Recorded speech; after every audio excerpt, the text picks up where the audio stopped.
ఓం యుక్తాహార వికారాయ వివిక్తస్థలవాసినే మలయాళయతీంద్రాయ బ్రహ్మనిష్ఠాయ తే నమః. ఓం కృష్ణం కమలపత్రాక్షం పుణ్యశ్రవణకీర్తనం వాసుదేవం జగద్యోనిం నౌమి నారాయణం హరిం. ఓం సర్వమంగళమాంగళ్యే శివే సర్వార్థసాధికే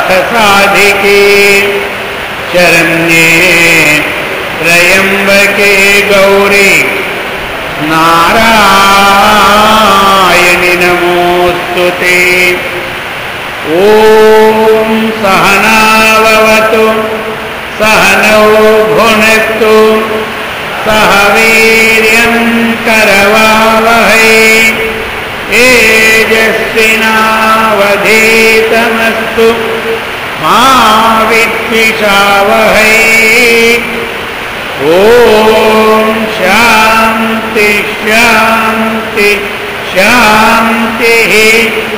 హరి ఓం తత్సత్.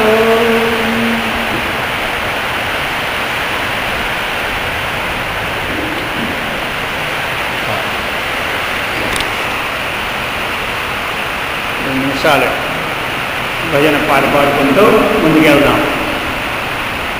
త్రుల్లి త్రుల్లి పడబోకే తుంటరి బొమ్మ,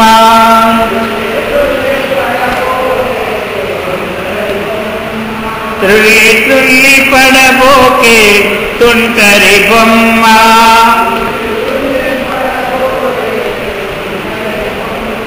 మళ్ళీ మళ్ళీ రాబోది మానవ జన్మ, మానవ జన్మ.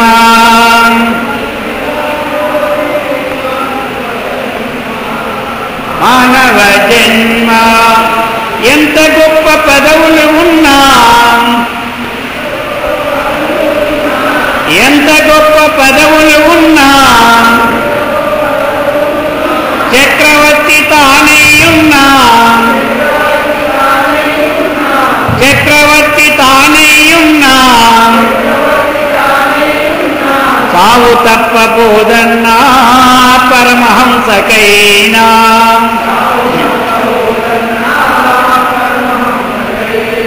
సావు తప్పబోదన్నా పరమహంసకైనా.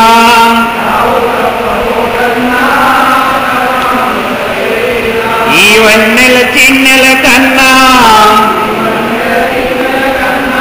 ఈ వన్నెల చిన్నెల కన్నా పరమాత్ముని కృప ఏమిన్నా, పరమాత్ముని కృప ఏమిన్నా, అది మనకు లేకున్న బ్రతుకంత సున్నా,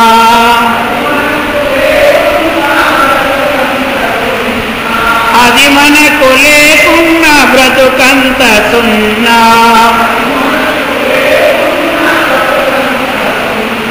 తుల్లి తుల్లి పడబోకే తుంటరి బొమ్మ,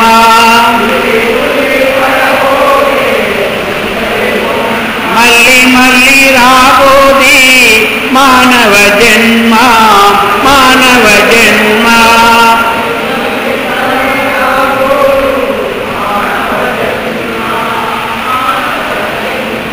ఎందుకొరకు జన్మించామో,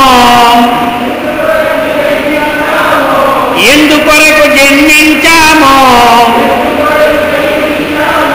ఏమి చేసి కనుమూస్తామో, ఏమి చేసి కనుమూస్తామో, ఇకనైనా మేలుకో నిజమేదో తెలుసుకో,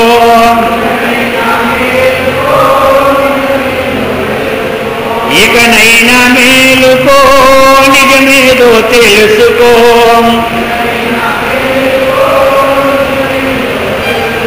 బంధువులెందరూ ఉన్నా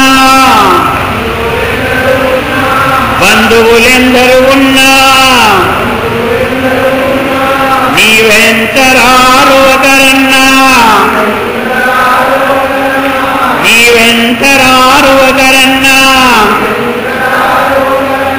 మిగిలేది నీ కర్మ ఫలమేనన్నా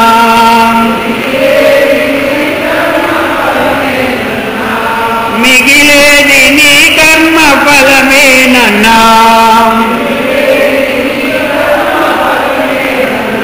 తుల్లి తుల్లి పడబోకే తుంటరి బొమ్మ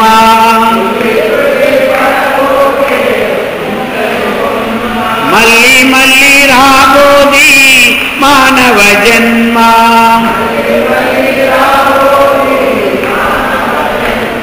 గొప్ప కులము వారమనుచు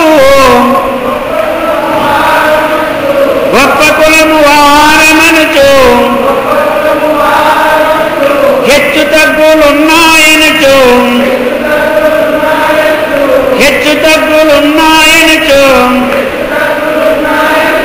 సాటి మనిషి నిలలో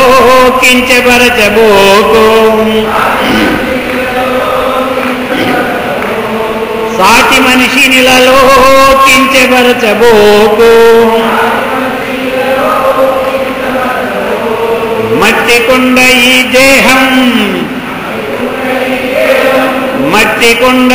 దేహం విడిచిపెట్టు సందేహం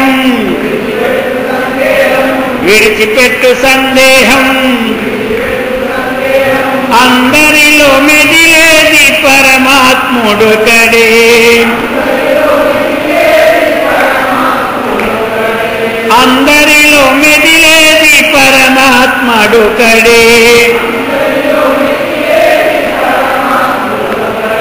తుల్లి తుల్లి పడబోకే తుంటరి బొమ్మ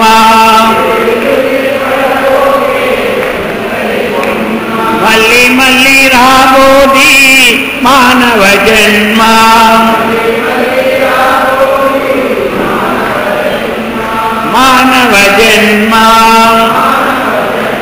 గోపాలకృష్ణ భగవానికి సద్గురు మహారాజుకి హర నమ పార్వతీపతే హర హర మహాదేవ్.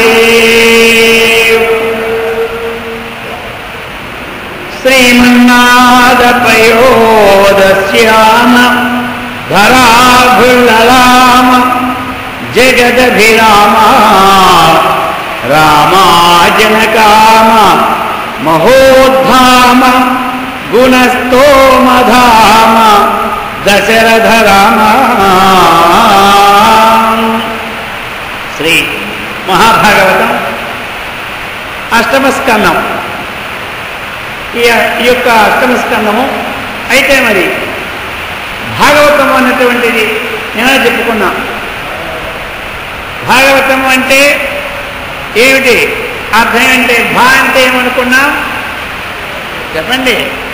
భక్తి. గా అంటే జ్ఞానం, వా అంటే వైరాగ్యం, తా అంటే తత్వం, ము అంటే ముక్తి. ఇవన్నీ ఉన్నాయి భాగవతంలో. ఏమున్నాయి ఎవరు అడిగారు అనుకోండి, ఈ మొట్టమొదటి ముక్కకే మీరు ఇన్ని అర్థాలు చెప్తే ఇంకా వాళ్ళు అడగరు రేపటి నేను మిమ్మల్ని అడగదా. అందుకోసం ఈ ప్రకారముగా భాగవతంలో భగవతత్వమైనటువంటి చక్కనైనటువంటి జ్ఞానము, ముక్తి, వైరాగ్యం ఇవన్నీ ఉన్నాయి. కానీ ఏమి లాభం స్వామి?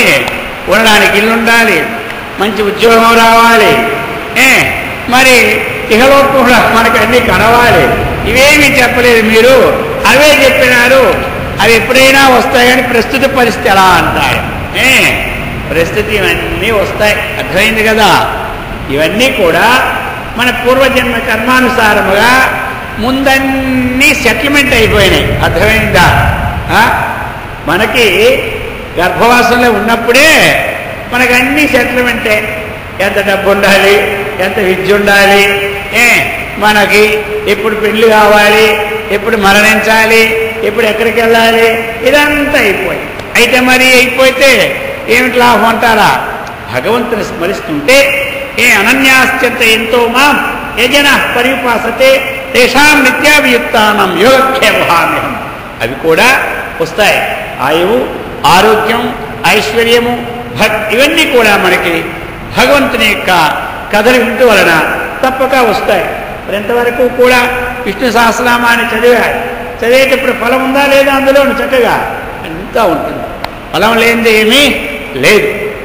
కాబట్టి ఈ ప్రకారముగా మరి ఎవరి మనస్సు అయితే వ్యాకుల చిత్తం ఉంటుందో, ఎవరి ఇంట్లో కష్టాలు ఉంటాయో, మరి ఎవరి మనస్సు ఎప్పుడూ కూడా ఏ విషయమనందు నిశ్చయం చేయలేదో అటువంటి పరిస్థితులు ఈ భాగవతాన్ని చక్కగా వింటే వారి మనస్సు స్వాధీనమవుతూ ఉన్నది. వారికి చక్కని ఆలోచనలు వస్తాయి, మంచి మార్గం ఉంటుంది. ఒకానొక సమయంలో వ్యాస భగవానుడు వారు 4 వేదాలని విభాగం చేశారు. ఎవరు? అందుకే వేదవ్యాసుడి పేరు వచ్చేసింది ఆయనకి. వేదములని అంతా కలగోలు గంపగా ఉండేవి అన్నమాట. అన్నీ కలిసి అన్నీ కలగోలు గంపగా ఉంటే తీసుకున్నప్పుడు కష్టం ఉండేది. కాబట్టి దేనికి దాన్ని విభాగం చేశారు. అందుకు వేదవ్యాసుడు వారు వేదాలు విభాగం చేశారు. అష్టాదశ పురాణం రాశారు, మహాభారతాన్ని రాసినారు, అన్నీ రాసినారు అన్నీ. కానీ అతనికి శాంతి లేదు. ఎవరికి? వేదవ్యాసుడు వారు శాంతి లేక అనేక విధమైన మనస్సుతో బాధపడుతూ ఉన్నాడు. ఆ సమయంలో అలా వస్తూ వేదవ్యాసుడి యొక్క మహర్షి కుటీరం ముందుగా నారదుడు వారు వెళ్తూ ఉన్నారు. సరే వ్యాసుల వారిని దర్శించిపోదామని నారదుల వారు వెళ్ళారు. మనం అంటాం కదా, ఏమంటే బాగున్నారని అంటాం లేదా ఎవరికి కనబడితే. ఆ ప్రకారంగా మహర్షి, మీ దర్శన భాగ్యం నేను పావనమయ్యాను, తమరు క్షేమమే కదా అన్నారు. ఏమి క్షేమమయ్యా, ఏమి లాభం, ఏమింటే ఏమి, నా మనస్సు ఏమి బాగులేక ఉన్నాడన్నారు.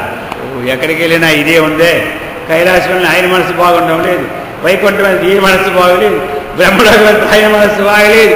ఎక్కడికి వెళ్తే అక్కడ ఏమి అధో మనసు చేయటం అనుకుని నారదుడు ఆలోచించుకొని ఏమిటి కదా ఏమి సంగతి అన్నారు.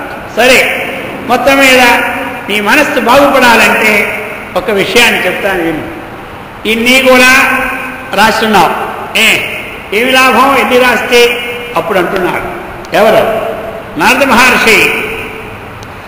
అంచితమైన ధర్మచయమంతయు చెప్పితివి.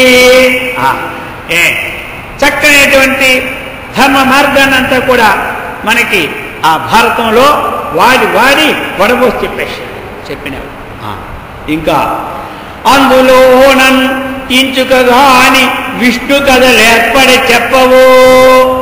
ఎక్కడ చూసినా ఆ మహావిష్ణువు యొక్క వర్ణన, ఆయన కథల యొక్క గానసుధ ఎక్కడా లేదు. మీరు రచించినటువంటి గ్రంథాల్లో అయేవీ లేదు.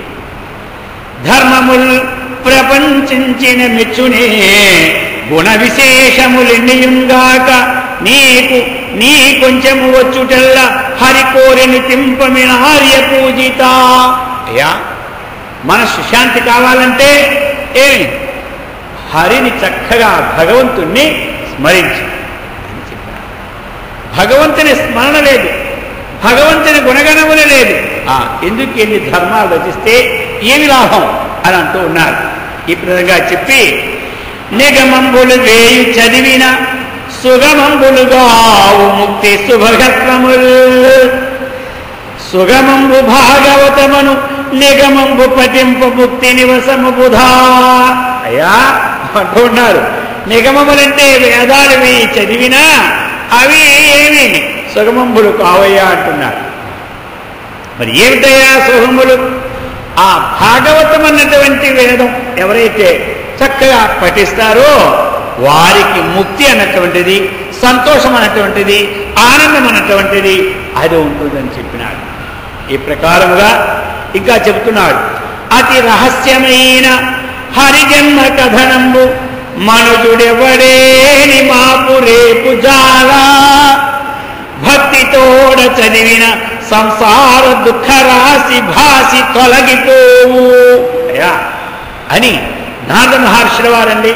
అతి రహస్యమైనటువంటి ఈ హరిజన్మ కథనం ఎవరైతే, ఏ మనుషుడైతే చక్కగా ఈరోజు కానీ రేపు కానీ చక్కగా ఆయన కథను శ్రవణం చేస్తారో ఆయన కథను రచిస్తారు. అటువంటి వారికి ఈ జన్మలో దుఃఖం లేకుండా జరామృత్యు ప్రవాహమైన దుఃఖాన్ని కూడా దాటిపోతా అని చెప్పేసినాడు. అప్పుడు చూశారా, సాధూనాం దర్శనం పుణ్యం, స్పర్శనం పాపనాశనం, సంభాషణం కోటి తీర్థం, వందనం మోక్షదాయకం. వెంటనే ఎప్పుడైతే నారద మహర్షుల వారి యొక్క దృష్టి పడింది, ఆయన దృష్టి పన్నవాడే పాపాత్ముడు గాడి, ఆయన దృష్టి పడినవాడు ఎప్పుడు చెడిపోలే. ఎవరు మనం అనుకుంటాం ఎక్కడికి వెళ్ళినా జపాన్ అగ్గిపోలు లాంటి వాడు నేను అర్థమైందే, ఎక్కడ తగులే పెడతాం అనుకుంటాం. తగులు పెట్టేవాడు కాదు. ఆయన దృష్టి చిన్నప్పుడే పడింది. ఎవరి ధ్రువుడు ఏమైనా చెడిపోయాడా? ఆయన దృష్టి మొట్టమొదటి ప్రహ్లాదుడు గర్భవాసం ఉన్నప్పుడే పడింది. చెడిపోయినాడా? ఆయన దృష్టి ఆ రుక్మాంగదుడు అన్నటువంటి ఆ యొక్క ఎవరు వాల్మీకి మీద పడింది. ఆయన చెడిపోయినాడా? అర్థమైందా? ఇప్పుడు ఈయన ఎందుకు పడింది? ఎవరు ఏందో వ్యాసుడు వారు. సరే, వెంటనే వ్యాస భగవాన్ చూశారు, ఇంకా మరి లాభం లేదని చెప్పి వెంటనే ఆ భాగవత కథ చక్కగా నారద మహర్షుల దగ్గర శ్రవణం చేసి మరి శ్రవణం చేశాడు. మరి నారదుడికి ఎలా వచ్చింది? నారదుడు ఒకసారి బ్రహ్మదేవుడికి వెళ్ళారు. బ్రహ్మదేవుడు ఆ బ్రహ్మదేవుడు లోకం వెళ్ళి, ఈ లోకంలో అందరూ తరించాలి అంటే, సంసారంలో ఉండి దుఃఖాన్ని పోగొట్టుకోవాలంటే, ఏదైనా చెప్పాలంటే బ్రహ్మదేవుడు నారద మహర్షికి ఇచ్చినాడు ఈ భాగవతాన్ని. అర్థమైందా? ఆ యొక్క నారద మహర్షి వ్యాసుల వారికి చెప్పినారు. వెంటనే వ్యాసుల వారు ఈ యొక్క భాగవత్ పురాణాన్ని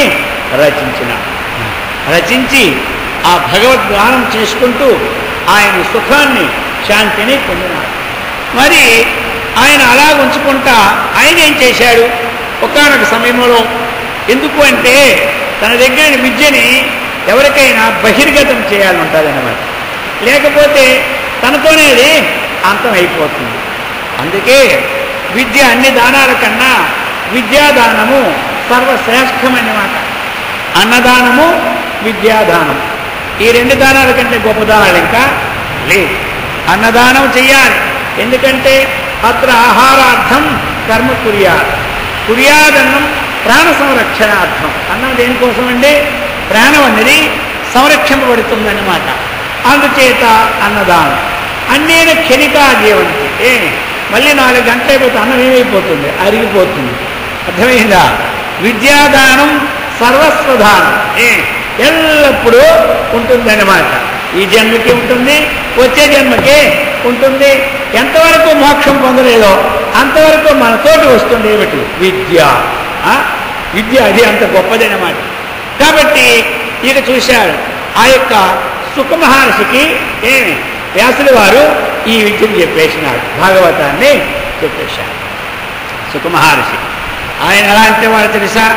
ఎల్లప్పుడూ కూడా ఆ పరబ్రహ్మమునందు రమించుకుంటూ, ఆ పరబ్రహ్మనందు ఆసక్తి కలిగి, ఆ పరబ్రహ్మ కంటే భిన్నమైనటువంటి చింతన లేనివాడు ఎవరు? సుఖ మహర్షి. పరమాత్మకి తో అన్యమైనటువంటి చింతన ఆవగించలేని వాడు ఎవరు? పక్క సుఖ మహర్షి. అటువంటి సుకుని యొక్క ఆయన శ్రవణ చెవిలో గర్భంలో వేసేసినాడేమిటి? ఈ భాగవతాన్ని. ఇక శుకుల వారిని బహిర్గతం సామాన్యమా? సామాన్యులు ఎంతమంది ఉపన్యాసాలు చెబుతూ ఉంటుంటారు. ఉపన్యాసం చెప్పినప్పుడు ఏమిటి? కొంతమంది చెప్పుకెళ్ళిపోవడమే. అర్థమైందా? ఆచరణాత్మకమైన ఉపన్యాసమే ఇతరుల మనస్సుల్లోకి జ్వరపడి వారి అజ్ఞాన గ్రంథిని భేదించి వారిని సుజ్ఞానత్వాన్ని ఇస్తుంది. మరి ఈ వాక్యాన్ని ఎవరు చెప్పారు? మహర్షి మలయాళ స్వాముల వారు. తన అనుష్ఠానం ఎంతవరకైతే ఉన్నదో తాను చెప్పిన మాటను ఆచరించిన యోగ్యత ఇతరులకు ఉంటుందట. తన అనుష్ఠానం లేకుండా ఊరిక చెబుతూ ఉంటుంటే ఈ చెవులో వింటారట, ఆ చెవులో వదిలేస్తారట. అనుష్ఠానము లేని వేదాంతము కళాయి లేని పులుసు వంటిది అన్నారు ఎవరు? మహర్షి మలయాళ స్వాముల వారు. ఇంకా ఏం చెప్పారు?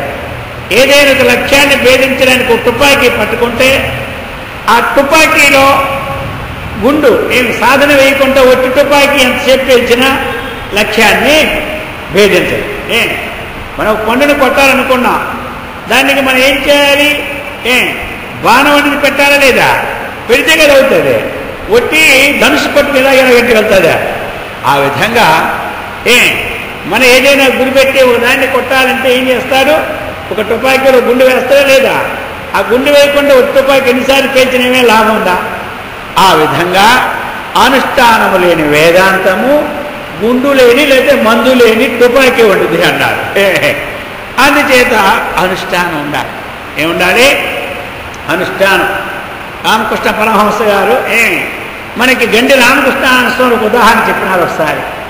ఏమిటంటే ఒక ఆయన ఇలాగనే ఎక్కడెక్కడ భాగవత కథాశ్రవణం చేస్తూ ఉంటుంటారు. కానీ ఎక్కడెక్కడ చేస్తూ ఉంటుంటే పేపర్లో వచ్చింది. ఉన్న ఊరోళ్ళు అనుకున్నారు మన ఊర్లో ఉన్నటువంటి వాడు ఇంత గొప్పగా అన్ని పేపర్లు వస్తూ ఉంటుంటే మనం ఎక్కడుండో మనకు తెలియదు ఇతను, కాబట్టి మన ఊర్లో ఇతను ఉపన్యాసం పెట్టించుకోవాలనుకున్నారు. సరే అనుకొని వారింటికి వెళ్ళారు. స్వామి, మీరు మా ఊర్లో ఉన్నట్టే తెలియదు, ఈ పేపర్ల ద్వారా తెలిసింది, మాకు టీవీ ద్వారా తెలిసింది, కాబట్టి ఇక ఇంత గొప్పవారు మన ఊర్లో ఉపన్యాసం లేకుండా ఎట్లా, కాబట్టి ఈసారి మన ఊర్లో ఉపన్యాసం పెట్టాలన్నారు. సరే ఆయన అనుకున్నారు. ఈ ఊరికి కూడా చైతన్యం వచ్చింది, చాలా సంతోషం అనుకొని ఇక అద్భుత ఉపన్యాసం పెట్టడానికి ఏర్పాటు చేసినారు. చేస్తే ఇక ఊర్లో ఉపన్యాసం కదా, సరే వెంటనే ఒక సప్తాహం పెట్టుకున్నారు. ఇక ఇంటి దగ్గర ఊర్లో భార్య ఎప్పుడు ఈ ఉపన్యాసం వెళ్ళే, ఎందుకంటే పొరుగురులో చెప్తుంటారు కాబట్టి ఊర్లో వినడానికి అవకాశం లేకపోయింది ఎవరికి, భార్య. ఊర్లో పెట్టారు కాబట్టి భార్య అంది, స్వామి నేను కూడా వస్తాను మీ ఉపన్యాసానికి అని చెప్పి. మరి నువ్వు వస్తే వంట అన్నీ అవ్వాలి కదా, మరి అక్కడికి మీకు ఎందుకు ఆ వంట ఏదో నేను వండుతాను అన్నాను. అయితే మరి ఈవేళ రాత్రి ఏం వండాలో మీరు చెప్పి వెళ్ళిపోతే నేను ఏర్పాటు చేసుకొని వచ్చేస్తాను అన్నారు. ఏమీ లేదు, మన దగ్గర 2 కోళ్ళు ఉన్నాయి కదా, ఆ ఎర్రకోడిని ఆ నల్లకోడిని ఈరోజు రాత్రి ఎర్రకోడి వండమని చెప్పినాడు. ఎవరు మన భాగవత ప్రవచనకారుడు ఏం చెప్పాడు? ఎర్రకోడి వండమన్నాడు రాత్రికి. భార్య అనుకుంది, ఇప్పుడు నేను మళ్ళీ లేట్ అవుద్ది, అటు నుంచి వస్తాను, మా భర్త గారు ఉపన్యాసం అయినాక ఎలాగా భక్తులతో మాట్లాడుకుని ఇంటికి వస్తే 1 గంట అవుతుంది కాబట్టి వచ్చేలాగా వండి పెట్టిస్తానని చెప్పి వెళ్ళిపోయింది ఈవిడ కూడా ఉపన్యాసాన్ని. ఇక ఆయన అక్కడ ఉపన్యాసం ప్రారంభించినాడు. వెళ్ళగానే స్టేజీ మీద ప్రార్థన అయిపోయింది. ఈరోజు సబ్జెక్ట్ ఏమిటంటే మనకి అహింస పరమో ధర్మ అని ప్రారంభించినాడు. ఎవరు? మనస్సు చేత కానీ, వాక్కు చేత కానీ, కాయం చేత కానీ ఏ ప్రాణిని హింసించకూడదు, ఏ ప్రాణిని వధించకూడదు అని చెప్పేసినాడు. భార్య గారికి ఈ మాట మనస్సులో జ్వరబెట్టిపోయింది. అయ్యో, ఏ ప్రాణికి కొట్టకూడదు, ఏ ప్రాణికి తిట్టకూడదు, ఏ ప్రాణిని చంపకూడదని మా భర్త గారు ఎంత ఉపన్యాసం చెబుతున్నారు కాబట్టి ఈరోజు కోడిని వండమన్నారు కాబట్టి కోడిని మనము కొట్టకూడదు, తిట్టకూడదు, చంపకూడదు నిత్యం వచ్చింది. ఎవరికి? భార్య. ఇంకా ఆయన చెప్పినాడు మాంసాహారం అండి మానవుడు తినకూడదని చెప్పేసినాడు. ఎక్కడ? ఉపన్యాసం. భార్య దేవుటి కోడి వండమని నిద్రే చెప్పి తేజీ మీద మాంసాహారం తినకూడదంటే మా భర్త మాట నమ్మాలా, శాస్త్రం మాట నమ్మాలా, దేవుడు మాట నమ్మాలా, ఏ మాట నమ్మాలని బుర్రతిరిగిపోతుంది. ఎవరికి? భార్య. కాసేపు ఆలోచించాడు. ఈ జన్మలో ఎవరైతే ఏ ప్రాణి యొక్క మాంసం తింటారో వచ్చే జన్మలో ఆ ప్రాణి ఈ తినేటువంటి జీవుని తినేస్తుందని చెప్పేసినాడు. అయ్యో పంప మురిగిపోయి. ఎలాగంటే ఈ జన్మలో కోడిని మనం తింటే వచ్చే జన్మలో ఆ కోడి మనం తినేస్తాడు. స్వామి మీరు పొరపాటు పడిపోతున్నారు, కోడి మనిషిని తినగలదా అంటారు. కాబట్టి కోడి మనిషిని తినడం కాదు, కోడిని మనం తింటే వచ్చే జన్మలో కోడి తినే పురిగి మనం పుడతాం. అంతే, కోడిగానే పుడుతుందని మనం అర్థమైందే.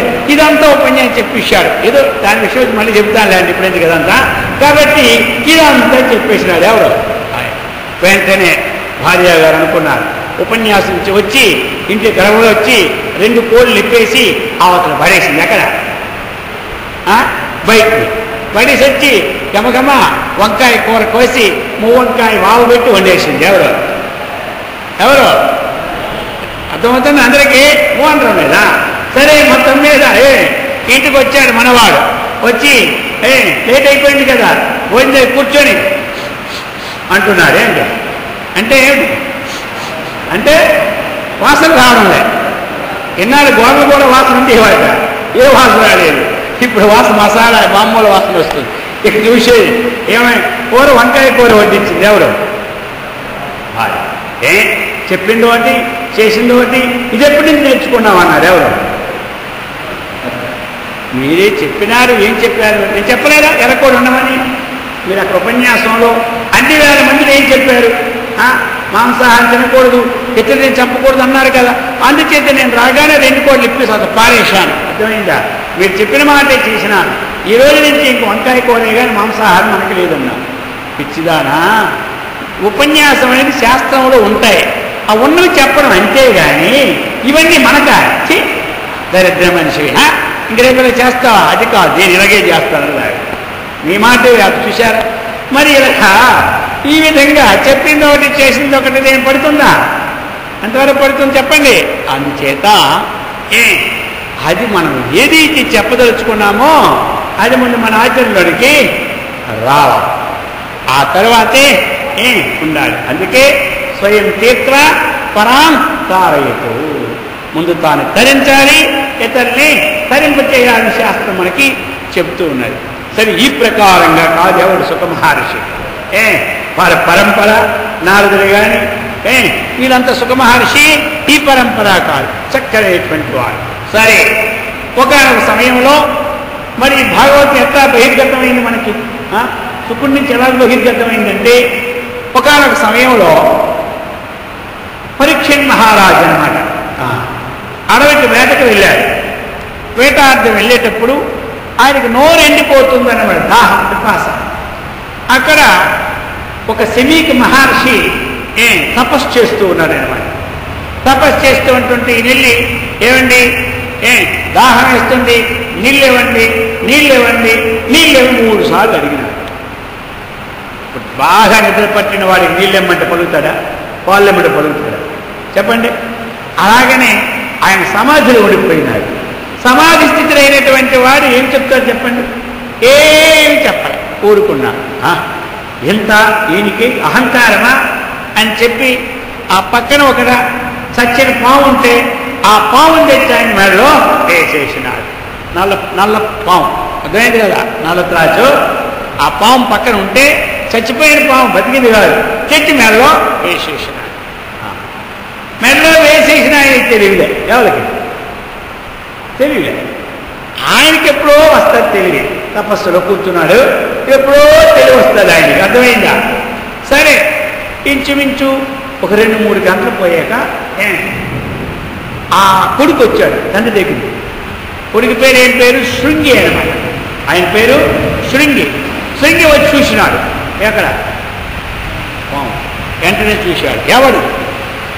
నా తండ్రి యొక్క మెడలో పాము వేసిన వాడు. ఎవడు? దుర్మార్గుడు. ఎవడైతే నా తండ్రి మెడలో పాము వేసినాడో వారం రోజుల్లోగా ఆ పాము చేత కాటు వేసేవాడు చావుగా అని జలం తీసేసి వెంటనే వేసేశాడు. ఈ శబ్దాలన్నీ విన్న తర్వాత ఆయన సమాధి నుంచి బయటికి లేచినాడు. ఎవరు? తర్వాత తెలివచ్చింది. తెలివచ్చిన తర్వాత ఏమయ్యా ఏమిటి నీ ఆవేశం ఏమిటి అన్నారు కొడుక్కి. ఏమీ లేదు, ఎవడో దుర్మార్గుడు తన యొక్క నెలలో చచ్చిన పాము వేశాడు. అర్థమైందా? అటువంటి వాడికి వారం రోజుల్లో ఈ పాము చేతి సర్దుగా చెప్పేశాడు. అయ్యో ఎంత పని చేశావన్నాడు. ఎవరు? బాలవాక్కు బ్రహ్మవాక్కు ఒక్కటే అనమాట. ఇక ముని కుమారుని శాపానికి ఎదురు లేదు. అయ్యో ఎంత పని చేసినాం. ఆయన దివ్య దృష్టిలో చూసినాడు. ఎవరు? శమీక మహర్షి. ఎవరు వేశారని దివ్య దృష్టిలో చూసినాడు. చూస్తే పరీక్షణ్ మహారాజు. అయ్యో ఎంత గొప్ప పని చేసినావు, ఇలాంటి పని జీవితంలో చేయకన్నాడు. మనల్ని పోషించేవాడు, మనల్ని రక్షించేవాడు, ఈ రాజ్య భూభారాన్ని ఏలేవాడు ఒక చిన్న తప్పు పొరపాటు చేస్తే ఆయనకింత పెద్ద శిక్ష ఇచ్చినావా? బాలకుడు ఉండి కూడా ఇచ్చాడు. ఏం చేశాడు మన నష్టం చెప్పు? అడిగాడు, మనకు తెలియలేదు పాపం, దాహానికి నీళ్లు. ఒక చనిపోయిన పాము వేసాడు, మనకు వచ్చి నష్టమేమి చెప్పు? బతికున్న పాము కూడా వేస్తే కలుస్తుంది అన్నమాట. ఆయన చేసిన పని ఏమి తప్పు? రాజాది రాజు కదా, ప్రజల్ని పోషిస్తున్నాడు కదా, ఏదో పాపం వల్లంటే ఇంత చెప్పించొచ్చా? ఇక జీవితంలో ఇలాంటి పనులు ఎప్పుడు చేయకని మందలించినాడు. ఎవరికి ఈ వార్త తెలిసిపోయింది? ఆయనకి. ఎవరికి? పరీక్షణ్ మహారాజు. ఇంకా మరి లాభం లేదు. 7 రోజుల్లో ఇక మన జీవితం తెల్లారిపోతుంది. కాబట్టి ఆయనకిప్పుడు ఏమి భయం వచ్చింది. ఎవరికి? ఏం భయం తెలుసా? సస్తానని భయం కాదు. మనకేం భయం వస్తుంది? చచ్చిపోతాం కదా అని భయం. ఆయనకు చనిపోతామని భయమే లేదు. మరే భయం వచ్చింది? అయ్యో, జీవితం అంతా వ్యర్థం చేశాను. ముక్తిధామైన సౌధామాన్ని అలంకరించాలంటే తత్సంబంధమైనటువంటి విజ్ఞానాన్ని తెలుసుకునేటువంటి సమయం 7 రోజులే ఉన్నది. ఈ 7 రోజుల్లో నేను ముక్తిని పొందగలనా లేనా అని బోరు ఏడ్చుకుని కూర్చున్నాను. అర్థమైందా? వెంటనే మొత్తం అది బ్రహ్మాది దేవతలందరూ కూడా ఆహ్వానం చేస్తే మహామునులందరూ వచ్చేసినారు. సౌనకాది మహామునులు, పెద్ద పెద్ద వాళ్ళందరూ కూడా ఆ యొక్క సభామండపంలో బ్రహ్మాండంగా ఉన్నారన్నమాట. అందరూ ఉంటా ఆయనకు మాత్రం ఏడుపు మాత్రం వాళ్ళే. ఎవరికి? ఎవరికి? పరీక్షణ్ మహారాజు. ఆయనే కదా ఏడుపు వాళ్ళే. అప్పుడు ఆలోచించాడు, ఆహా, ఇక ఎంతమంది వచ్చారు, ఎంతమంది ఋషులు వచ్చినా దుఃఖం ఆయనకి వాళ్ళే. 7 రోజుల్లో ముక్తి పొందని ఎట్లా? జీవితంలో మనం ధర్మము, అర్థము, కామము, మోక్షము. మోక్షాన్ని పొందడమే మానవుని యొక్క ముఖ్య కర్తవ్యము. మిగతా 3 కూడా మానవ ధర్మాలను పాటించడం. అర్థమైంది కదా? అది పరమ ప్రయోజనము, ఇవి అవాంతర ప్రయోజనము. అందుచేత ఎట్లా అని ఆలోచనలో పడ్డారు. పడి ఎలాగైనా సరే అది అంటారు, మన పుణ్యం ఉంటే ఎప్పుడూ లాభమే. రాకన్మానవు హాని వృద్ధులు మహారణ్యంబులో దాగుండిన. మనము మహారణ్యానికి పోయినా మనకి రావలసినటువంటి హాని కానీ లాభం కానీ అక్కడ వస్తుంది. మహర్షి మలయాళ స్వాములు వారు గోగర్భంలో తపస్సు చేస్తూ ఉంటుంటే ఎవరో ఒకరు తెచ్చి ఏమి భోజనానికి ఆ గడికి 7 పదార్థాలు ఇచ్చేవారు.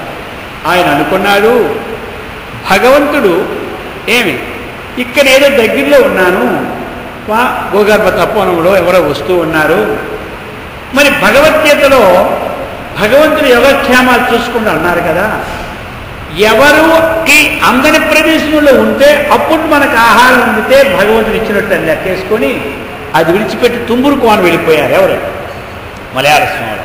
అక్కడి నుంచి తుంబురు కోన చాలా కేకారంగా కొండపైన, తిరుమల కొండపైన.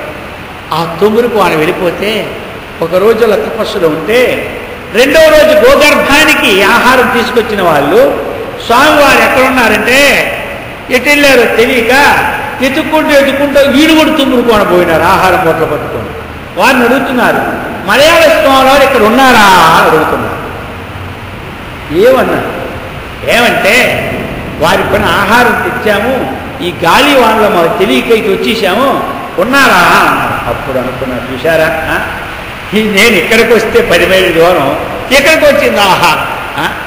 మన పుణ్యం ఉన్నప్పుడు అక్కడికే వస్తుందని ఆ ప్రకారంగా వెంటనే ఈయన పరీక్షణ్ మహారాజు కొలువులో ఉంటే అనుకోకుండా సుఖయోగీంద్రుడు వారు వస్తున్నారన్నమాట. ఆ మార్గంలో వచ్చి ఈ మునిగణాన్ని అంతా చూసినారు. ఎవరు? చూసి ఒక్కసారి ఇంతమంది మునులు ఉన్నారు కదా, మనం వానకెళ్ళి వద్దాం అనుకుని వాన ప్రవేశించినారు. ఎవరు? సుఖయోగి ప్రవేశించేసరికి వెంటనే లేచినారు. ఎవరు? పరీక్షణ్ మహారాజు లేచి ఆ సాష్టాంగ నమస్కారం పడిపోయి ఇక నా జన్మ ధన్యమైపోయింది. ఎందుకు అంటే ఎల్లప్పుడూ కూడా ఆ పరమాత్మ భావనాయకంలో ఉన్నటువంటి వ్యక్తి ఎక్కడా కూడా ఒక అర్ధగంట కూడా ఉండనటువంటి వాడు అనమాట. ఎవరు? ఆ సుఖయోగిందుల వారు. అటువంటి వారు ఇందులో రాగానే ఓరి ఏడ్చుకొని పాదాలు పట్టుకున్నాడు. ఎవరు పట్టుకున్నారు? ఎవరిని చూశారు ఇక్కడ? అటువంటి పుణ్యప్రదం ఉంది రాజుకు. అందుకే మహాత్ముడు తిరిగిపోయాడు. వెంటనే అన్నారు, ఏమి ఏడుస్తున్నావు అన్నారు. ఏమి ఏడుస్తున్నావు? ధనం పోయిందనే, ధాన్యం పోయిందనే, 7 రోజుల్లో చనిపోతాననే. ఎందుకు ఏడుపన్నారు? చనిపోతానని కాదు, మీరు మాకు జ్ఞానోపదేశం చేసి తరింప చేయాలి. 7 రోజుల్లో నేను ముక్తిని పొందగలనో పొందలేనో అని నేను ఆహారం నిద్ర మాని ఉండిపోతున్నాను. సరైంది కదా? 7 రోజుల్లో నాకు జ్ఞానం కలుగుతుందా లేదా అని చింతతో ఉన్నాను అన్నారు. ఎవరు? ఇక నాకు చింత పోయింది అన్నారు. ఇక నాకు ఆ చింత పోయింది. తమరు వచ్చారు, తప్పక జ్ఞానోపదేశం చేస్తారు. ఇక నాకు భయం పోయిందన్నారు. అప్పుడు అన్నాడు, ఎందుకయ్యా భయపడుతున్నావు? 7 రోజులంటే ఎన్ని గడియలు చెప్పన్నారు? రోజుకి ఎన్ని గడియలు? 60 గడియలు. రోజుకి 60 గడియలు. గడికి ఎన్ని నిమిషాలు తెలుసా? 24 నిమిషాలు. అర్థమైందా? రోజుకి 60 గడియలు. అయితే మరి మనకి రోజుకి 60 గడియలు అయితే 7 రోజులకి ఎన్ని గడియలు? 742, 420 గడియలు. ఆహా, పిచ్చివాడా! ఒకనొక సమయంలో ఖట్వాంగ మహాముని ఎక్కడికంటే స్వర్గలోకి వెళ్ళాడు. ఖట్వాంగుణ్ణి మానవుడు. ఖట్వాంగ మహారాజు ఎవరు? మానవుడు. దేవేంద్రుడికి ఎవరైనా పెద్ద పెద్ద వాళ్ళు వచ్చి రాక్షసులు వచ్చి బాధిస్తే వాళ్ళ బాధ పడలేక ఈ మానవలోకం పుష్పవిమానం పంపి ఖట్వాంగుని తీసుకెళ్ళి మళ్ళీ అక్కడ పనులు అయిపోయినాక ఆ ఖట్వాంగుని మళ్ళీ మానవలోకి పంపుతుంటాడు. అర్థమైందా? అందరికీ అర్థమైందా? ఖట్వాంగ మహారాజు మానవలోకంలో ఉన్నాడు. దేవేంద్రుడి కష్టాలు పెద్ద వస్తే ఆయన శక్తి లేక ఈయన పట్టుకెళ్ళాడు. ఎవరిని? ఖట్వాంగం. ఈయన వెళ్ళి అక్కడ అందరిని దునిమార్చి వెంటనే మళ్ళీ ప్లేట్లో పంపించేసేవాడు మానవలోకాన్ని. మానవ చూశారా? అందుకే మానవుడే మహనీయుడు. ఋషువు అంటే మనుషులు ఋషులు అవుతారు, మహాపురుషులు అవుతారని మన మాట విన్నావా లేదా? మనలో శక్తి ఉంది. దేవేంద్రుడు కూడా మన దగ్గరికి వచ్చిపోయాడంటే మానవలోకి ఔన్నత్యం ఎంత చూసుకోండి. ఎంత గొప్పది మానవలోకి ఔన్నత్యమా! చాలా గొప్పది. మనకు తెలియదు. అయ్యో నేనేమి దీనును హీనును ఏమీ లేను అని ఏడుస్తుంటాం. మనం ఎందుకు ఏడు? మనకి అర్థమైంది కదా? అందుకని కృషితో నాస్తి దుర్భిక్షం. ఆ ప్రకారంగా వెళ్ళాడు. అయ్యా ఖట్వాంగుడు. ఒకనొక సమయంలో ఖట్వాంగ మహర్షి అన్నీ అయిపోయింది, గొప్ప కార్యాన్ని చేయించాడు దేవలోకంలో. ఆ ఇంద్రుడు సంతోషపడిపోయి, అయ్యా మహాముని మహారాజా నీకేం కావాలో కోరుకో అన్నాడు. ఎవరిని? ఆయన అన్నాడు, ఏం కావాలి? ఇంకే ఆయనకి ఏం కావాలా? దేవలోకం నుంచి ప్లేట్ వచ్చి తీసేపోతే అందుకని ఇంకేం కావాలి? నాకేమి వద్దు, అన్నీ ఉన్నాయి. నా వంతు పరోపకారార్థం ఇదం శరీరం. పరోపకారాయ ఫలంతి వృక్షాః పరోపకారాయ దుహంతి గావాః పరోపకారాయ వహంతి నద్యాః పరోపకారార్థమిదం శరీరం. లోకంలో ఆవులు ఉన్నాయి. అర్థమైందా? మనం ఏం వేస్తున్నాం? ఎండిపోయిన గడ్డి, పనికి మాలిన అడ్డుపండు తొక్కలు కుడితి పడేస్తూ ఉన్నాం. కానీ విటమిన్స్ ఏ కాంప్లెక్స్ మీకే తెలుసు పాల్లో ఉన్నది. అటువంటి దివ్యమైన పాలు మనకు ఉపకారం ఇస్తూ ఉన్నాయి. నదులన్నీ మన యొక్క లాభాన్ని పొందుకుంటూ ఇస్తూ ఉన్నాయి. చెట్లన్నీ కూడా నేను ఇస్తూ ఉన్నాయి, పండ్లు ఫలాలను ఇస్తూ ఉన్నాయి. అలాగే నీ శరీరం దేనికోసం వచ్చింది? పరోపకారార్థం ఇదం శరీరం. నాకేమీ అక్కర్లేదన్నాడు. మనమో దేవేంద్ర జరిగితే ఊరుకుంటాం. అబ్బో ఆ ద్వారబంధాలన్నీ అక్కడ బంగారమే. అవన్నీ దేవలోకి ఎలాగుంటో తెలుసా? రాజధాని అమరావతి. ఆహా, కిందనంతా స్ఫటికం. ఒక్క స్ఫటికం గ్రాము 30 రూపాయలు. అలాంటి కొన్ని వేల కేజీలతో ఇవన్నీ గోడలన్నీ ఉంటాయి అన్నమాట. వజ్రవైడూర్యమరకత గోమేదిక నవరత్న ఖచ్చితమైనటువంటి శృంగార విశేషమంతా అలంకరించి ఉంటుంది ఎక్కడ. ఇక మనం అంటే స్వామి అడిగారు కాబట్టి ఒక 1000 కేజీలు స్ఫటికం ఇస్తే చాలు నేను ధన్యుని అయిపోతానంటాం. అర్థమైందా మనం?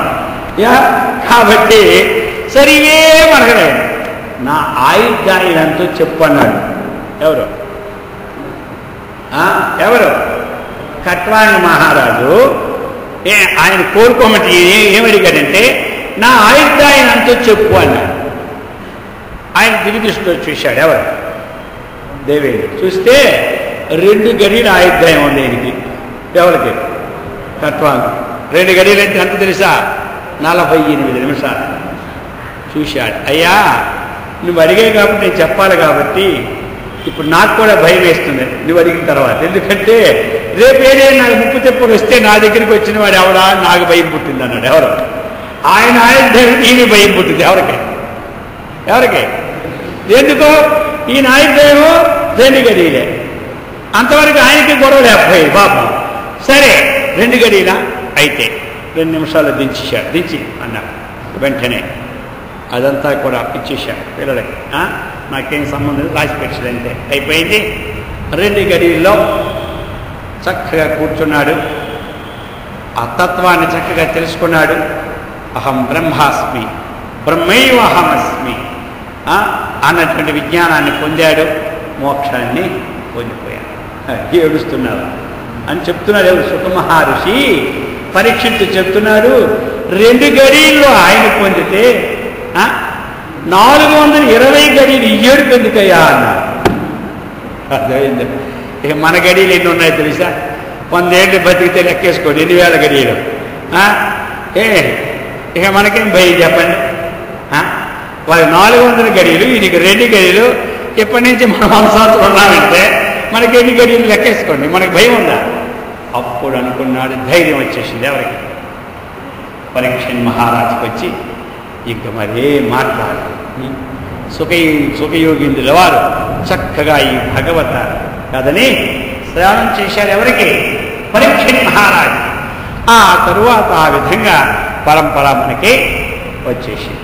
ఇది మనకు వచ్చింది. ఈ విధంగా వస్తూ వస్తూ ఆ ప్రకారంగా సూతులు వారు సౌనకాది మహామునులకి నైమిషారణ్యములో ఈ భగవత్ కథను చక్కగా వినిపించి వారందరినీ ముక్తులుగా చేసేసినారు. ధైర్యంగా అటువంటి వింటూ ఉన్నాడు. ఎవరు? పరీక్షణ్ మహారాజు వింటూ ఆయన ఎప్పుడో విన్నాడు 2 ముక్కలు. ఆ 2 ముక్కల్ని ఇప్పుడు ఆయన అడుగుతూ ఉన్నాడనమాట. దీన్ని మనం గజేంద్ర మోక్షం అన్నమాట. గజేంద్రుడు ఏ విధంగా ఉన్నాడో ఆ తత్వాన్ని అడుగుతున్నాడు. నీరాటవనాటములకు పోరాటం పెట్లు కలిగే పురుషోత్తముంచే ఆరాటమెట్లు మానెను ఘోరాటవిలోని భద్ర కుంజరమునకు మునినాథ ఈ కథాస్థితి వినిపింపుము వినగ నాకు వేడుక పుట్టెన్ వినియడ కథేంద్రియములు పెను పండువు చేయు మనము ప్రీతిన్ పొందన్. హే మునినాథ, మునినాథ మునినాథ ఎంతమందో ఉన్నారు. కవీనాం అంటాం కదా, అలాగే మునులందరికీ గొప్పవాడెవరు? సుఖయోగేంద్రుల వారు. అటువంటి హే మునినాథ నీరాట వనాటములకు నీరాట వనాట వనములో సంచరించింది, అది నీటిలో సంచరించింది. ఇది నీరాటం అంటే మొసలి, వనాటం అంటే ఏమి.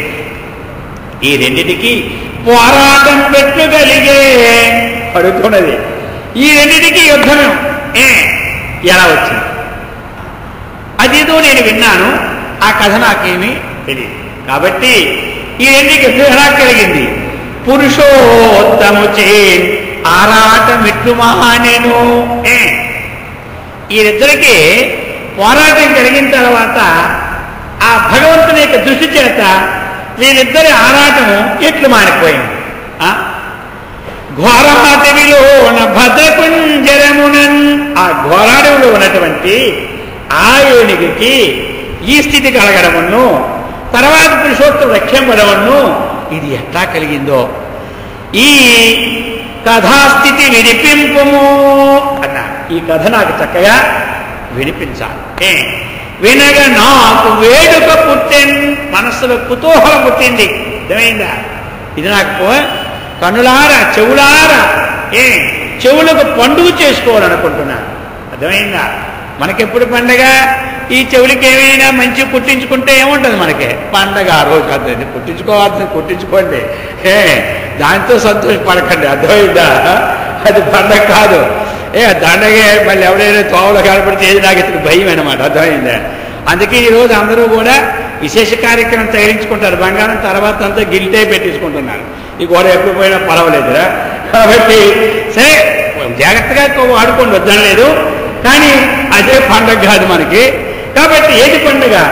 ఈ విష్ణు కథాశ్రవణం ఏడాడైతే వింటున్నామో ఆ రోజు మనకి పండగ అనమాట. అందుచేత అంటున్నారు నాయనా ఈ ప్రకారముగా అంటున్నారు, కర్ణేంద్రియములకు పెను పండుగ చేయుము. నా కర్ణేంద్రియాలకి పండగ చేయమంటున్నారు. అర్థమైందా? పండగ మనకెప్పుడు పండగ వచ్చిందంటే మనకి అంతా దండగే. అర్థమైందా? ఆ ప్రకారంగా కాకుండా ఈ శ్రవణం చేసి పండగ చేయమంటున్నారు. ఏ కథల యందు పుణ్యశ్లోకుడు హరి చెప్పబడును, సూర్యజనము చే ఆ కథలు పుణ్య కథలని ఆకర్ణింపుదురు పెద్దలతి హర్షమునన్ అంటున్నారు. ఏ కథ ఎందైతే ఆ హరి ఆ భగవంతుని యొక్క నామం చెప్పబడుతుందో ఆ కథలే పుణ్య కథలని సూర్యజనుడు అంటే మహాపండితులు చెప్తూ ఉన్నారు. అందుచేత నాకు చక్కగా అది చెప్పాలని ఈ విధంగా ప్రాయోపనిష్ఠుడైన పరీక్ష నరేంద్రుండు బాధరాయని అడిగే. ఈ ప్రకారంగా ప్రాయోపనిష్ఠుడైన మాట. ఇంకెందుకు జీవితం 7 రోజుల్లో పోతుంది కాబట్టి ఇక నిద్రాహారాలు మాని నేను ఆ శరీరం విడిచిపెట్టాలనుకున్నాడు. అయినా సరే ఆ యొక్క సుఖమహానుంది రావడం వల్లను ఆయనకి మళ్ళా ఉత్తేజం వచ్చేసింది అనమాట. వచ్చేసి అడిగితే అని చెప్పి సభాసదులైన మునులను అవలోకించి సూతుండు పరమహర్ష సమేతుండే చెప్పే. ఈ ప్రకారముగా శౌనకాది మహామునులు సూతులు వారు అడుగుతుండగా సూతులు వారు శౌనకాది మహామునులకి బోధిస్తూ ఉన్నట్లుగా ఇక్కడ పరంపరలు చెబుతూ అట్లు సుకుండు రాజునికిట్లనియే ఆ సుఖ మహర్షి ఆ రాజాదిరాజు అయినటువంటి పరీక్ష నరేంద్రుడికి ఈ విధంగా చెప్తూ ఉన్నారు. రాజేంద్ర విను సుధారాశిలోనక పర్వతము త్రికూటంబను అనరుచుండు యోజనాయతమగు ఉన్న తత్వంబును అంత్య వెడల్పున తిశయిల్లు కాంచనాయ తారకధౌతమయములై 3 శృంగపుల మనసియుండు అట శృంగ బహురత్న ధాతు చిత్తితములైన దిశలు భూనభముల తేజల్లు భూరి భూజ లతాకుంజ పుంజములను రోచి పరచించు సెలయేటి మొత్తములను మరగి తిరిగడి దివ్య విమానములను పరుజరుల క్రీడించు కిన్నర జయము కలిగి. హే రాజేంద్ర విను. ఎందుకంటే ఏది వింటే పరమ పావనం అవుతుందో అటువంటి దివ్య మహాపురుషుని యొక్క చరిత్ర నుంచి అడిగినావు. విను. ఒకనొక సమయంలో సుధారాశి అనమాట పాల సముద్రంలో ఒక పర్వతము, ఒక త్రికోటం అన్నటువంటిది ఒక పర్వతం ఉన్నది. త్రికోట పర్వతం, మేరు పర్వతం అంటాం కదా మనం, అలాగనే కొన్ని పేర్లు పెట్టుకుంటాం కదా. త్రికోట పర్వతం అనే పర్వతం ఒకటే ఉన్నది. మరి అది ఎలాగంటే చాలా గొప్పది అన్నమాట. అటువంటి అలా అనేక వేల మైళ్ళు విస్తారం కలిగి ఉన్నదనమాట. ఇక అది ఎలా ఉంటుంది? కాంచనాయ బంగారు ఛాయగా ఉంటుంది అనమాట. దానికి 3 కొమ్ములు లాగా ఉంటాయన్నమాట. మనం ఎలాగైతే వెండితో కొమ్ములు చేసి ఆవుకు పెడతామో అలాగా కలధౌతమయం 3 శృంగములు దానికి 3 శృంగాలుగా ఉండి అది వెండితో మెరుస్తూ ఉంటుంటారట. ఇంక ఎలాగుంటుంది అక్కడ తెలుసా? మరి ఆ దేవతలు కూడా దివ్య విమానాలతో, మనం కూడా ఎక్కడికి పోతాం కదా, ఎక్కడైనా ఒక మంచి రిసార్ట్స్ ఉంటే, ఎక్కడైనా చక్కని పార్కులు ఉంటే సాయంకాలం పోతామా లేదా? మనం ఇంట్లో ఉండి ఉండి అక్కడ చల్లగా గాలి, ఆ మొక్కలు, ఆ ప్రదేశం చూస్తే మనకు ఆనందంగా ఉంటుంది కదా. అలాగే దేవతలు కూడా ఈ పర్వతం చాలా గొప్పదని చెప్పి కిన్నరులు వీళ్ళందరూ పుష్పవిమానాలతో వచ్చి అక్కడ ఉండి కాసేపు అంతా హాయిగా ఉండిపోతుంటారు. అటువంటి దివ్యమైనటువంటి పర్వతం. మరి ఆ పర్వతంలో లేనటువంటి జంతువులే లేవు. అర్థమైంది కదా? ప్రపంచంలో ఏ జంతువులైతే ఉన్నాయో ఆ జంతువులన్నీ ఆ పర్వతంలో ఉన్నాయి. అర్థమైంది కదా? జంతువులు మనకి పులులు, సింహాలు, పాములు ఇవన్నీ జంతువులే కదా, అన్నీ ఉన్నాయన్నమాట. అటువంటి పర్వతం అన్నమాట. అటువంటి ఆ పర్వత సమీపం అది మంచి మార్గం అన్నమాట. ఈ ప్రకారముగా ఉన్నటువంటి పర్వతంలో ఇప్పుడు ఒకానొక సమయంలో ఏనుగుల యొక్క సమూహం కూడా ఆ పర్వత ప్రాంతం పోతూ ఉంటుంటాయి. చక్కగా అక్కడ విహారానికి మంచి స్థలం అన్నమాట. ఆ విహారాన్ని చూసుకుంటూ ఒకానొక సమయంలో అన్యాలోకన భీకరంబు జితాసానీక పానీకముల్ వన్యే భంగులు కొన్ని మత్తతనురై ప్రజ్ఞా విహరాగతో అన్యత్వంబున భూరి భూధర దరి ద్వారం బులందుండి సౌజన్య క్రీడల నీరు గాలివడి కాసారగావాహార్థమై. ఒకనొక సమయంలో ఎరువులన్నీ కూడా ఆ పర్వతంకి వెళ్ళిపోయి అక్కడ చక్కగా విహరిస్తూ, ఇక వారికి ఏమైంది, అక్కడి నుండి నీరు కావలసి వచ్చింది. ఎవరికి? ఏనుగు. వస్తే ఆ ఏనుగు ఎలాంటివి తెలుసా? ఇల్లు ఏనుగులో సామాన్యం కావు. తలగవు కొండలకైనను కొండ వచ్చిన ఢీకొంటాయి. కానీ మన వాళ్ళు ఎలాగైతే రైలు పట్టాలు వేసేటప్పుడు కొండలున్నా దాన్ని పిండి చేసి వాళ్ళు రైలు పట్టాలు వేస్తారో, ఒక కొండ మధ్యన అడ్డు వచ్చినా దాన్ని బదులు కొట్టి వెళ్తాయి, వెనక్కి రావన్నమాట. అలాంటి ఏనుగు అనమాట. అర్థమైందా? కొత్తగలవు కొండలకైనను తలగవు మలగవు సింహములకైనను. సింహాలు వస్తున్నా ఎదురుగా పోతాయి, పక్కకే తప్పుకో. అలాంటి ఉన్నాయన్నమాట. తలగవు పిడుగులకైనను పిడుగు పడితే మన గుండెలు ఏమవుతాయి? అదిరిపోవాలి దెబ్బతో. అర్థమైందా? మేము ఒకసారి కాళహస్తిలో సుఖబ్రహ్మాస్త్రులు సాయంకాలం అందరూ ఉపన్యాసం చెబుతుంటుంటే తప్పని పడిపోయింది. ఒక పిడుగు, పెద్ద పిడుగు అనమాట. అర్థమైంది? ఆ పక్కన చెట్టు ఉండే, చెట్టు మీద పడిపోయింది. ఎంత వెళ్తురు ఏమనుకున్నా బాగా చెట్టు వెంటనే ఇరిగిపోయాయి, కాలిపోయినా. ఇక అందరి గుడి దరదా పట్టుకున్నాయి అనమాట. అలాంటి పిడుగులు పోయినా ఈ ఏనుగులు గుండెలు దడలే ఉండవన్నమాట. అలాంటి ఈ ప్రకారముగా చక్కగా ఉన్నటువంటి ఆ ఏనుగులన్నీ కూడా వస్తూ ఉన్నాయి. వస్తూ ఉంటుంటే ఇక అక్కడ ఏమైంది, ఇక వస్తూ ఉంటుంటే అది పెద్దదనమాట ఆ అరణ్యం. ఆ అరణ్యంలో కొన్ని ఏనుగులు ఏమైపోయినాయి, త్రోవ తెలియక కొన్ని అటు చెదిరిపోయినాయి, కొన్ని ఇటు చెదిరిపోయినాయి. వాటిల్లో ఒక ఏనుగు చక్కనైనటువంటి గజేంద్రుడు అంటారు అన్నమాట. గజానాం ఇంద్ర గజేంద్రుడు. ఇంద్రుడు అంటే అధిపతి కదా, వాటికి అధిపతి. ఇక ఆ అధిపతి మరియు నానాగ్రహణ విహరణ మహిమతో మదగజేంద్రంబు మార్గదప్పి. ఆ వస్తున్న మార్గం తప్పిపోయి పిపాస పరాయత చిత్తంబున మత్తక రేణువుల మొత్తంబును తాను జని. కొన్ని ఒక మార్గం తెప్పిపోయి, కొన్ని మార్గం తెప్పిపోయి, ఒక గజేంద్రుడు వస్తూ ఉంటుంటే ఆయనకని కొన్ని వస్తూ ఉన్నాయి. వాళ్ళకి ఏమొచ్చింది, పిపాస అనేది దాహం కొట్టేసి అక్కడ చూస్తుంది ఎక్కడ ఏం నీళ్లు ఉంటాయని. అల్లంత దూరంలో కనబడింది. అడగాంచంకరణీ నిబండు నవ పుల్లా భోజ కల్హారమున్ అదదిందిరవారమున్ కమట వీనగ్రాహ దుర్వారమున్ వదహిరాల రసాల సాల సుమనోవల్లి కుటీతీరమున్ చటులోద్ధూతమరాల చక్రభక సంచారంబు కాసారం. ఆ కనబడింది ఒక కాస, పెద్ద కొలను.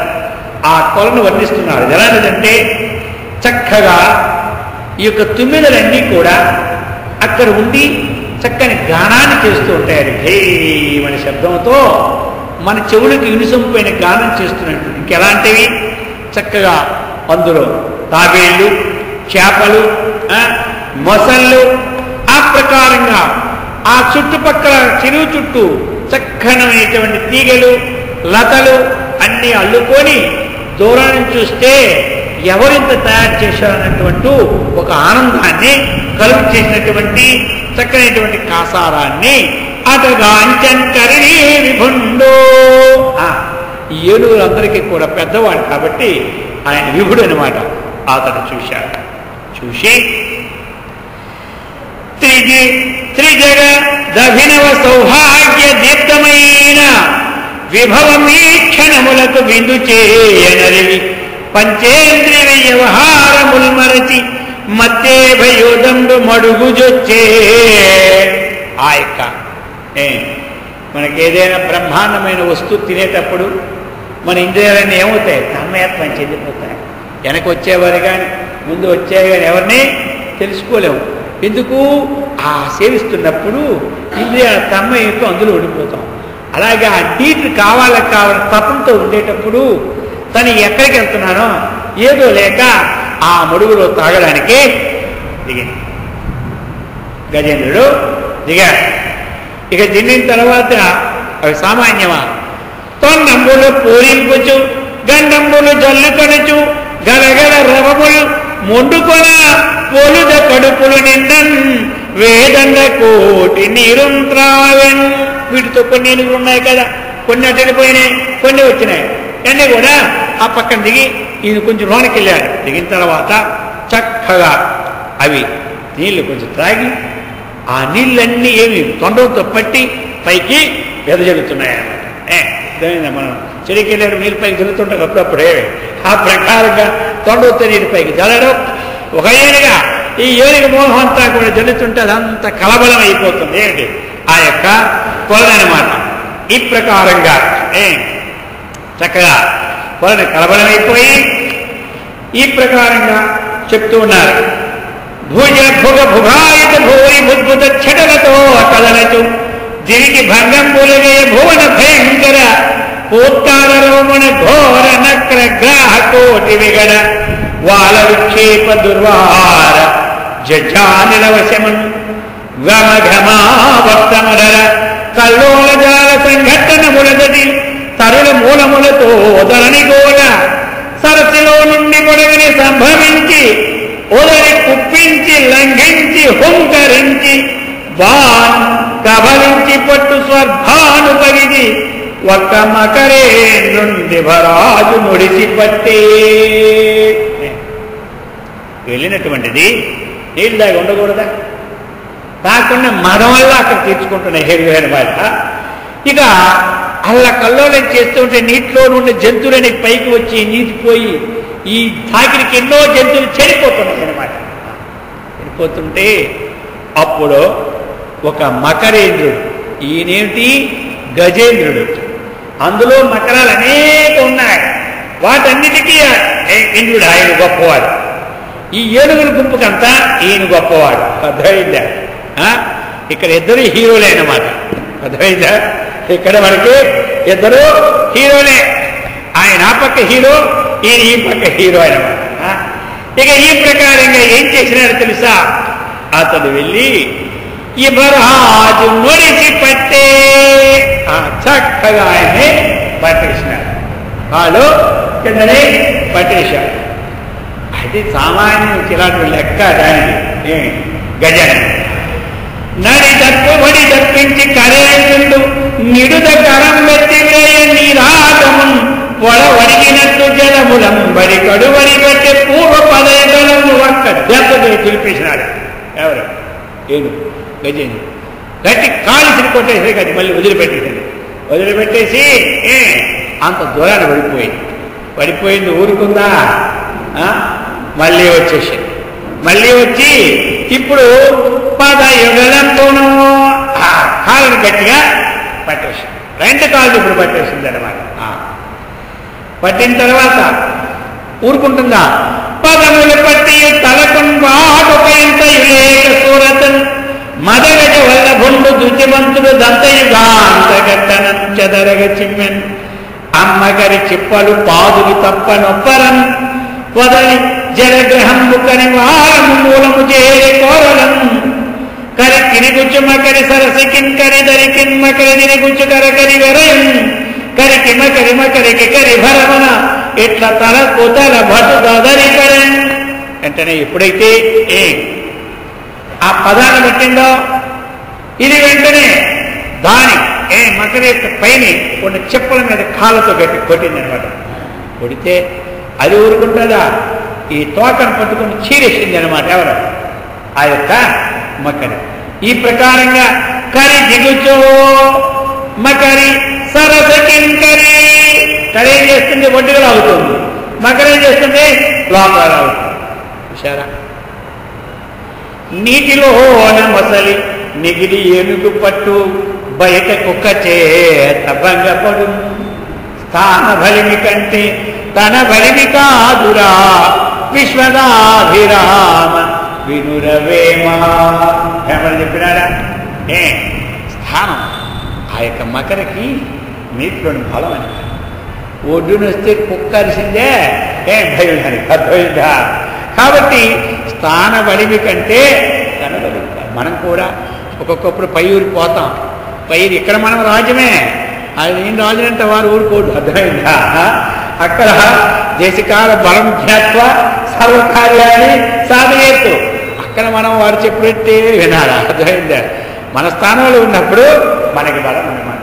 అందుకని కొంతమంది ఇద్దరు స్థానంలో ఉండేటప్పుడు ఇక వాళ్ళు ఏమంటే ఆ ప్రకారం మనం వాళ్ళకి నడుచుకు వెళ్ళాలి. ఇది మన స్థానం కాదు కదా అని ఈ ప్రకారంగా నీటికిలో ఆ యొక్క దేనికి మకరికి చాలా బలం అన్నమాట స్థానం.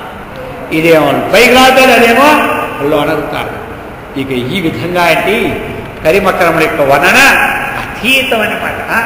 ఇంత అంత వర్ణన కాదు, మొత్తం అనేక విధమైనటువంటి జీవనంబు తనకు జీవనం బయి ఉంట నలవు చలమునంత కలతకెక్కి మకరము పిడెస్తే మధ్యేభమల్లంబు బహుళ పక్ష సీత భాను పగిది. అది ఎలాగో తెలుసా? శుక్లపక్ష చంద్రులే అభివృద్ధిని పొందుతుంది. ఎవరు? మనకి మకరం. ఇది కృష్ణపక్ష చంద్రులే క్షేదశ పొందుతుంది అన్నమాట. కవి వర్ణిస్తున్నారు పోతనామాచ్యుల వారా. దేనికి ఎలాగుంది? మనకి అమావాస్య చంద్రుడు ఎలా ఉంటాడు? మనకి పూర్ణిమ వెళ్ళిన 5 రోజులు పోయిందనుకోండి, అక్కడి నుంచి చంద్రుడికి ఏ దశ? క్షీణదశ. అలా దినానికి ముఖం కనబడుతుందా? అలాగైపోతుంది ఎవరికి? మన యొక్క యభరాజుకి, గజేంద్రుడికి. దీనికి ఎలాగుంది? ఇక పూర్ణిమ వస్తుందంటే 5 రోజుల ముందు చంద్రుడు ఎలాగుంటాడు? మంచి కాంతిగా ఉంటాడు. అటువంటి కాంతి భారంతో మెరిచిపోతుంది ఈ మొసలి. అద్వైత అదేమో క్షీణించిపోతూ ఉన్నది. ఈ ప్రకారముగా అనేక విధాలైపోతే ఇక్కడ ఎలా ఉందంటే ఆ మొసలి దాని వర్ణన చక్కగా చూస్తున్నాడు. పాదద్వంద్వము నేలమోపి పవనం బంధించి పంచేంద్రియోదామాదమం పరిమార్చి బుద్ధిలత కన్మారాకు హత్తించి నిష్కేద బ్రహ్మ పదావలంబునందతి కీడించు యోగీంద్ర మర్యాదమున్న క్రము విక్రమించే కరి పాదాక్రాంత నిర్వక్రమై. బ్రహ్మాండమైనటువంటి యోగం మొదలుపెట్టినాడు.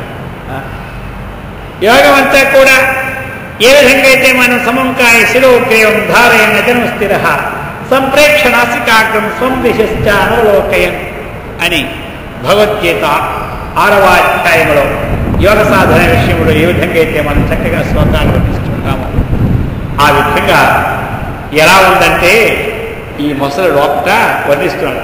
పాదద్వంద్వము నేలము పిపవనం బంధించి చక్కగా యోగంలో ఉన్నటువంటి వాడు ప్రాణాయామం చేస్తూ రేచక పూరక కుంభకంలో రేచకాన్ని పూరకాన్ని, రేచకం అంటే ఏమిటి, పూరకం అంటే ఏమిటి? రేచకం అంటే వదలడం, పూరకం అంటే పూరించడం.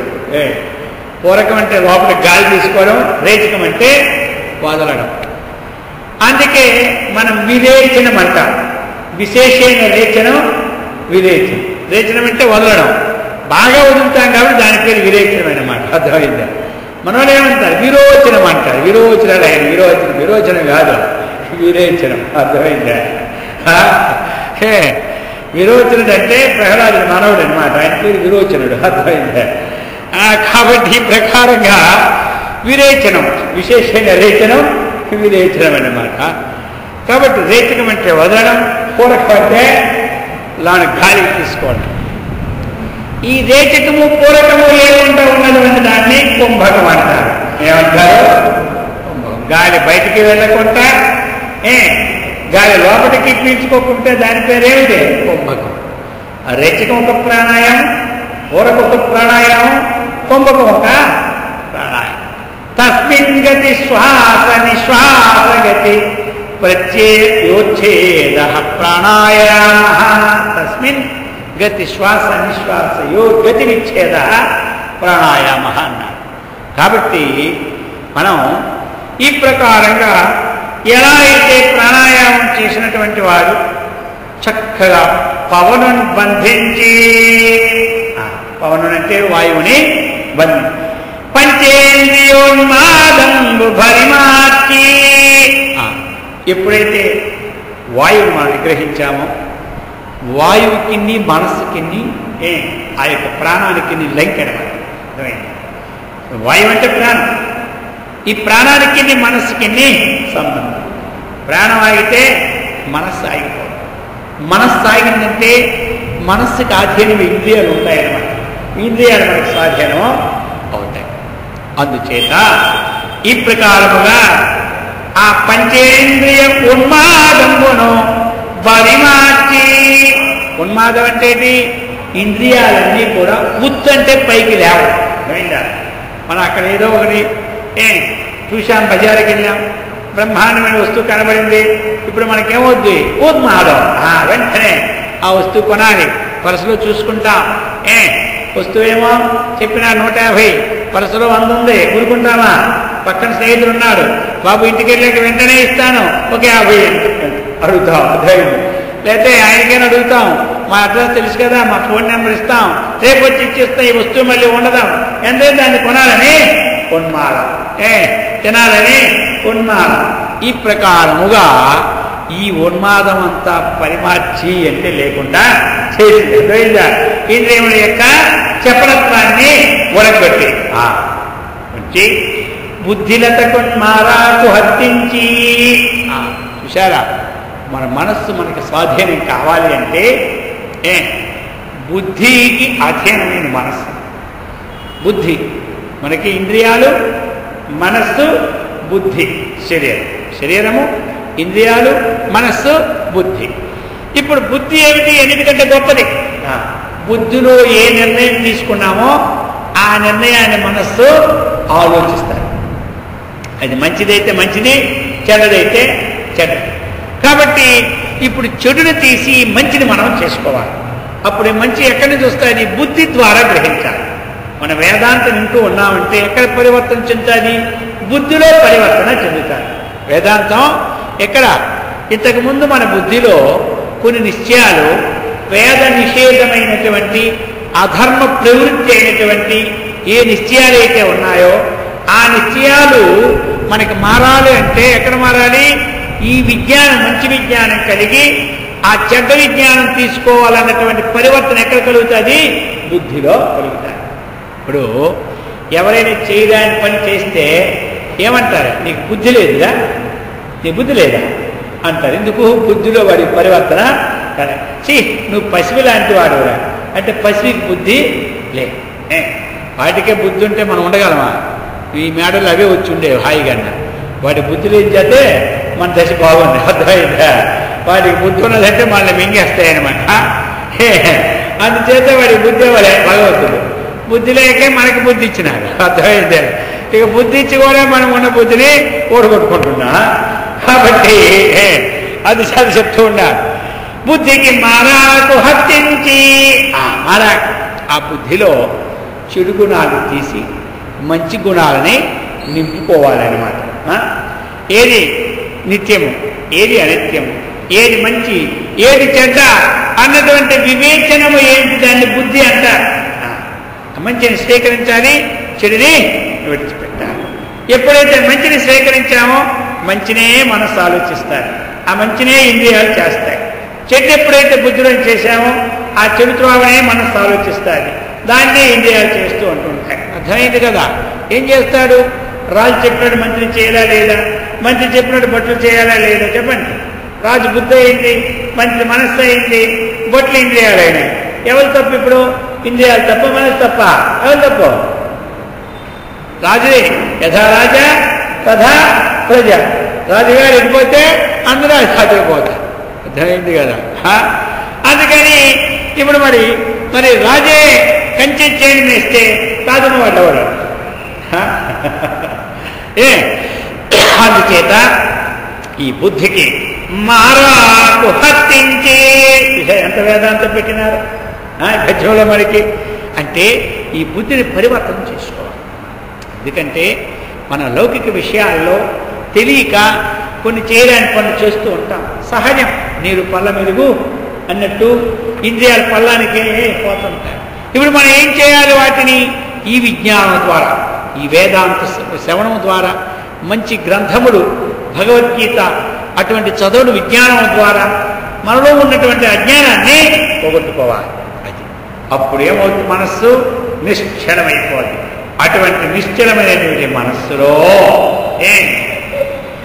బ్రహ్మ పదావలంబున గతి క్రీడించి యోగేంద్రుడు ఎవరైతే చక్కగా నేతి నేతి వాక్యములతో శరీరం నేను కాదు, ఇంద్రియం నేను కాదు, మనస్సు నేను కాదు, బుద్ధి నేను కాదు, వీటన్నిటికీ సాక్షిభూతునైన పరమాత్మ నేను అన్న నిత్య విజ్ఞానం కలిగినటువంటి వాడు ఆ బ్రహ్మానంద పదవులు ఏ విధంగా అయితే తాండవిస్తూ ఉంటుంటాడో అటు ఆ యోగీంద్రుడు ఏ విధంగా ఉంటాడో ఆ విధంగా చక్కగా ఈ యొక్క మకరి ఈ ఏడుగురు పట్టుకొని ఆ ధ్యానంలో ఉండిపోయి. అర్థమైందా? నక్రం విక్రమించగరి పాదాక్రాంత నిర్వక్రమై బ్రహ్మాండమైనటువంటి స్థితిలో ఉన్నది. ఎందుకు? జయించింది కదా, స్వాధీనమైంది కదా. ఆ ప్రకారముగా అంటే ఇక్కడ అర్థం ఏమిటి? మనము ఆ చక్కనైనటువంటి సంస్కారాన్ని సంపాదించుకోవాలి అంటే, మన మనస్సు కూడా చక్కగా ప్రశాంతంగా ఉండాలి అంటే మనం ముందు ఆచరించవలసినటువంటి విధానాన్ని చక్కగా ఆచరించుకోవాలి. ఇప్పుడు మనం పతంజలి యోగ శాస్త్రాన్ని ఆధారంగా ఎన్నుకుంటాం. దేనికోసం? అందులో ప్రాణాయామాలు, అన్ని ఆసనాలు ఉన్నాయని ఎన్నుకుంటాం. కానీ దానికి ముందుండి ఏం చెప్పారు? యమము, నియమము, ఆసనము, ప్రాణాయామము, ప్రత్యాహారము, ధారణ, ధ్యాన, సమాధి. ఈ అంగాలు అష్టాంగం. అష్టాంగముల్లో మనకి ప్రాణాయామం ఎన్నో అంగం? యమ, నియమ, ఆసన, తర్వాత ప్రాణాయామం. అయింది. అప్పుడు ఆసనం మూడోది. ఆసనం ఏంటి? మూడోది. యమ ఒక అంగం, నియమ ఒక అంగం, ఆసనం ఒక అంగం, మూడో అంగం. కొంతమంది కేవలం ఆసనాలు వేసి ఏమైంది? ఏం చేశారు? నా యోగా అయిపోయిందంట. ఏమిటో యోగా అయిపోవడం? ఆసనములు ఆ ఏకాంతమైన ధ్యాన సమాధికి ఒక అంగం అన్నమాట. కేవలం ఆసనం వేసి యోగా అయిపోయిందంటే యోగా ఏమైపోదు. ఆసనం అనేది ఉండాలి. ఎందుకు ఉండాలి? శరీరము మన స్వాధీనంగా కావడానికి 60 ఏళ్ళు 70 ఏళ్ళైనా మనము కాలు నొప్పులు లేకుండా ఉండాలి, కింద కూర్చోవాలి అంటే మనం మొదటి నుంచి మనకు తెలిసి నుండి ఆసనాలు ప్రారంభించుకోవాలి. అలాంటి వాళ్ళకి 100 ఏళ్ళైనా పక్కన ఏది లేచినప్పుడు స్తంభమే అక్కర్లే. ఇప్పుడు మనకి టైమే లేదు, ఏ నష్టము ఆసనం అయిపోతే మేము బాగులేమా అంటారు కొందరు. ఇప్పుడు బాగులేకపోవడం కాదు, అర్థమైందా? అప్పుడు బాగుంటుంది. ఏం కొబ్బరి చెట్టు వేయగానే మొక్కలు పండ్లు కాస్తాయా? ఈ ప్రకారంగా మాకేమన్నీ బాగున్నాయి అంట కాదు, ఆసనం ముందు ఉండాలి. కానీ ఆ ఆసనముతోనే తృప్తి పడకూడదు, అర్థమైందా? ఆ ఆసనాలతోనే మనకి తృప్తి కాదు. ఆసనం అనేది శరీరము స్వాధీనం కోసమే ఆసనం. దాని తర్వాత అన్ని. మరి దానికి ముందు అంగాలు ఏమున్నాయి? యమం అంటే ఏమిటి? అహింస, సత్య, ఆస్తేయ, బ్రహ్మచర్య, అపరిగ్రహ, యమః అన్నారు పతంజలి యోగ సూత్రంలో. యమంటే ఏమిటి? అహింస, సత్య, ఆస్తేయ, బ్రహ్మచర్య, పరిగ్రహ, యమః. యమంటే 5. యమ నియమం. యమ ప్రయత్నే, మనకి ప్రయత్నం చేసి చక్కగా స్వాధీనం చేసుకోవాలి. అందులో అహింస, సత్యము, అస్తేయము, బ్రహ్మచర్యము, ఆ పరిగ్రహం, వీటిని ముందు బోధించాలి. నియమం అంటే ఏమిటి? శౌచ, సంతోష, తపస్వాధ్యాయేశ్వర ప్రణిధానాన్ని నియమాహ అన్నారు పతంజలి వారు. యమ నియమాల ముందు శీలించి తర్వాత ఆసనం చెప్పినారు. మనం అన్ని వదిలిపెట్టి ఆసన ప్రాణాయామాలు కూర్చుంటున్నాం, అర్థమైందా? మనం వదిలిపెట్టేసి ఆసన ప్రాణాయామాలు కూర్చుంటున్నాం. ఎన్నాళ్ళు వేసినా నా మనస్సే నిలబడదు అంటాడు అక్కడ పోయి ముందు, అర్థమైందా? ముందు యమము అంటే ఏమిటి? అహింస. అహింస అంటే ఏమిటి మనకి? అహింస అంటే ఏ ప్రాణికిని కూడా మనోవాక్కాయ కర్మణ సర్వథా సర్వదా. సర్వథా అంటే ఏ ప్రకారముగా నేను, సర్వదా అంటే ఏ వేళలోనైనా, అంటే ఏ సమయంలోనైనాను, ఏ ప్రకారముగానైనాను, ఏ ప్రాణికిని మనోవాక్కాయ కర్మణ హింస చేయకుండా ఉండడమే అహింస. కొంతమంది అంటారు, నేను ఆ సమయంలో ఆ ప్రకారంగా చేసిన కానీ ఇంకో ప్రకారంగా చేస్తానా నేను అంటాడు. ఏ ప్రకారంగా మొత్తమే చేస్తాడా లేదా? అందుకనే పతంజలి చేలో వ్యాసవారి భాష్యుడు అన్నారు, సర్వథా ఏ విధముగానైనాను, సర్వదా ఏ సమయంలోనైనా. కొంతమంది అంటారు ఆ సమయం అలాంటిదయ్యా, అందుకు వాడికి కొట్టవలసి వచ్చింది, అంత గట్టిగా వాడిని చంపవలసి వచ్చింది అంట. ఏ సమయం? నువ్వు ఆ సమయం ఏ సమయం కాదు, అర్థమైందా? ఇది ఆలోచించి మనం అయింది కదా. అహింస అన్నటువంటిది చాలా గొప్పది. భగవంతుడికి ఏ పుష్పాల ప్రీతి అంటే మొట్టమొదటి చెప్పాడు, అహింసా ప్రథమం పుష్పం పుష్పమింద్రియ నిగ్రహం, సర్వభూత దయా పుష్పం క్షమా పుష్పం విశేషతః, శాంతి పుష్పం తప పుష్పం ధ్యాన పుష్పం తథైవ చ, సత్యమష్టవిధం పుష్పం విష్ణో ప్రీతికరం భవేత్. మనం అనుకుంటాం శివుడికి ఆ పుష్పాలు ఇష్టము, విష్ణుడికి పుష్పాలు ఇష్టము, పార్వతికి ఆ పుష్పాలు ఇష్టము, లక్ష్మీదేవికి పుష్పాలు ఇష్టం అనుకుంటాం. కానీ భగవంతుడు అంటున్నాడు, నాకేం పుష్పాలు ఇష్టమో తెలుసా? మొట్టమొదటి పుష్పం అహింస. అర్థమైందా? నువ్వు మనోవాక్కాయ కర్మన ఏ ప్రాణికి హింస చేయకుండా ఉంటే ఆ పుష్పం నాకు మహాప్రీతి అన్నాడు. ఎవరు? ఈ పుష్పం ఎక్కడ దొరుకుతుంది చెప్పండి? ఏ అంగడిలో ఏం దొరుకుతుందా? దొరుకుతుందా? అంగడిలో దొరికితే ₹1 కోటి ఇచ్చి తీసుకునేవాళ్ళు అందరూ. ఈ పుష్పాలు ఏ అంగడిలోనో దొరకవు. మన యొక్క హృదయం నుంచి రావాలి ఈ పుష్పాలు, అర్థమైందా? మన మనస్సు బాగా చక్కగా మంచిగా చేసుకోవాలి, మన వేదాంతాన్ని చక్కగా వినాలి. అప్పుడు మనకి లోపల ఈ పుష్పం ఉత్పన్నం అవుతుంది, అర్థమైందా? చక్కగా వింటూ వింటూ ఉంటుంటే మనం ఏది ఆచరించాలో ఏది ఆచరించకూడదో ఈ విజ్ఞానం మనకి చక్కగా తెలిసి ఈ పుష్పం ఉదయం మనకే అవుతాయి. అప్పుడే మనం చేయదగిన పని చేస్తాం, తినదగినది తింటాం, ఇవ్వదగినది ఇస్తాం, అర్థమైందా? లేకపోతే ఏది చేయాలో అది చేయము, ఏది తినాలో అది తినము, ఏది ఇవ్వకూడదో అది ఇవ్వము, అర్థమైంది? ఒక ఆయన బజారుకి పోతూ ఉన్నాడు, బజారుకి పోతుంటే ఇద్దరు పోతున్నారు.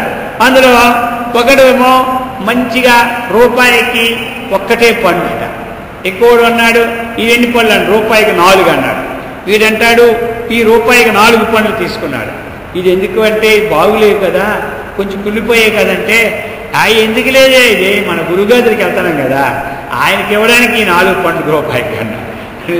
ఏది ఎవరికి ఇవ్వాలో ఏది చూసుకోవాలి కదా. అందుకని ఈ విజ్ఞానం సంపాదించుకోవాలి. దేవుడి దగ్గర పోతారు, 4 డజన్లు పెట్టినట్టు ఉండాలన్నమాట. అర్థమైందే? ఎందుకని రూపాయి 4 డజన్లు అది తెల్లారికి పనికిరావన్నమాట. అర్థమైందే? ఇవి పట్టుకుపోతారు. ఎవరికైనా మనం ఇచ్చేది మంచిది ఇవ్వాలి, మనం ఉంచుకునేది చెడ్డది ఉంచుకోవాలి. అర్థమైందా? ఎందుకు ఏది ఇస్తే అదే వస్తుంది. అర్థమైంది కదా? ఏది మనం ఇచ్చినామో అదే మనకి ప్రాప్తం అన్నమాట. అందుకని ఎవరికి ఏది ఇచ్చినా మన దగ్గర ఏది మంచిది ఇవ్వాలి. మనం ఏం చేస్తాం, ఏది పనికిరాదో అది తీసి పెడతాం, ఎందుకంటే అది ఇవ్వాలని. అర్థమైందా? అలా ఉండకూడదు. అందుకని ఇదంతా కూడా మనం తెలుసుకోవాలి. మనం ఏం చేయాలి? తెలుసుకోవాలి చక్కగా. అందుకు అహింస ప్రథమం పుష్పం. అర్థమైంది కదా? అందుకు ఈ ప్రకారంగా అహింస అన్నటువంటిది ఒక పాయింట్, యమంలో ఒకటి. రెండోది ఏమిటి? సత్యం. సత్యం అంటే ఏమిటి చెప్పండి? సాధారణంగా అబద్ధము ఆడకుండుట, అదే కదా సత్యం. అసత్యం అనేది ఆడకూడదు, ఇది సత్యం. నిజమైన సత్యం ఏమిటంటే త్రికాల బాధ్యత్వం, సత్యత్వం. 3 కాలముల్లో నాశరహితం వస్తువును సత్యం అంటాం.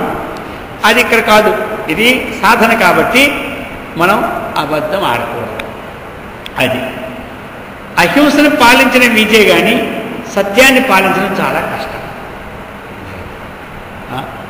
అహింసను పాలించడం ఈజీ, కానీ సత్యాన్ని పాలించడం చాలా కష్టం. ఇది చాలా టెక్నికల్గా మనం ఉపయోగించుకోవాలి. అర్థమైందా? కాబట్టి మరి ఏం చెప్పింది శాస్త్రం? సత్యమే, కానీ ఇతరులకు కష్టం కలిగించిన సత్యము అది సత్యము కాదని మళ్ళీ శాస్త్రం చెప్తుంది.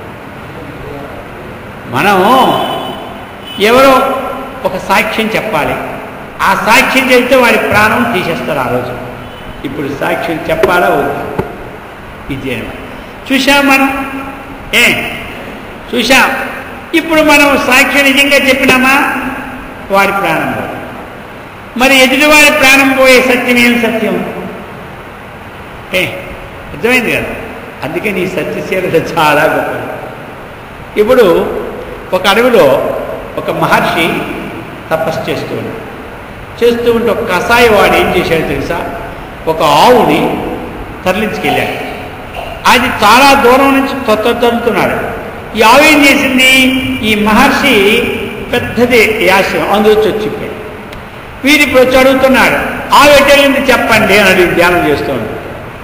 ఇప్పుడు ఏం చెప్పాలి? ఇప్పుడు వెళ్ళిందంటే దాన్ని చంపిస్తాడు, వెళ్ళలేదంటే ఇంకోటి కూడా. ఇప్పుడు ఏం చేయాలి? ఇదైంది. ఇది చాలా సమస్య అన్నమాట. అందుకని మొదలెట్టాడు. చూచే కళ్ళు చెప్పలేవు, చెప్పే నోరు చూడలేదని మొదలెట్టాడు. ఆయన ఏమన్నాడు? చూచే కళ్ళు చెప్పలేవు, చెప్పే నోరు చూడలేవు. ఇదే మొదలెట్టాడు 10 నిమిషాలు. వాడు చూశాడు, ఇది ఏమిటి భాష మనకు అర్థమయ్యేటట్లేదు. అర్థమైతే చూసే కళ్ళు చెప్పలేవు, చెప్పేలేదు చూడలేదు, ఇదేమిటో ఈ భాష ఏం తెలియదు, ఇది ఈ గొడవ వెళ్ళిపోయినాడు. అర్థమైందా? కొన్ని అలా తప్పించుకోవాలట. అర్థమైంది కదా? ఇతర జీవులకి కష్టము కలిగి నష్టము కలిగినటువంటి సత్యము సత్యం. అలాగనే ఇప్పుడు ఒక్కొక్క దగ్గర బలిచక్రవర్తి ఉన్నాడు. వామనుడు వెళ్ళాడు, 3 అడుగులు దానం అడిగాడు, ఇచ్చేస్తానన్నాడు. ఎవరు ఇచ్చిస్తానంటే ఈయన ప్రధానంగా ఉన్నాడు గురువు గారు. ఎవరు? శుక్రాచార్యులు. వెళ్ళి వచ్చిన వాడు ఎవడో తెలుసా? వీడు దేవేంద్రుడి తమ్ముడు. తన అన్నకి రాజ్యం పోయిందని నీ దగ్గర 3 అడుగులు తీసుకొని 3 లోకాలను ఆక్రమించి మొత్తం నిన్ను ముంచేస్తాడు, కాబట్టి ఇవ్వద్దు అన్నాడు. ఎవరు? ఇప్పుడు ఏం చేయాలి మరి? ఇప్పుడు ఆయనేమో 3 అడుగులు దానం ఏమడుగుతావు, గొప్పలు అడుక్కో అన్నాడు. ఎవరు? చక్రవర్తి. నాకు 3 అడుగులే 3 లోకాలుగా భావించుకుంటాడు అన్నాడు. ఆ కాపటంగా అర్థమైంది. అలాగే భావించుకున్నాడు ఆయన కూడా. అర్థమైందా?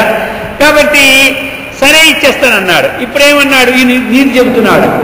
వారి జాక్షులందు వైవాహికములందు ప్రాణ విత్తమాన భగమందు చకిత గోకులాగ్ర జన్మ రక్షణమందు వంకవచ్చు నగము పొందరదిపా అన్నాడు. ఎవరు?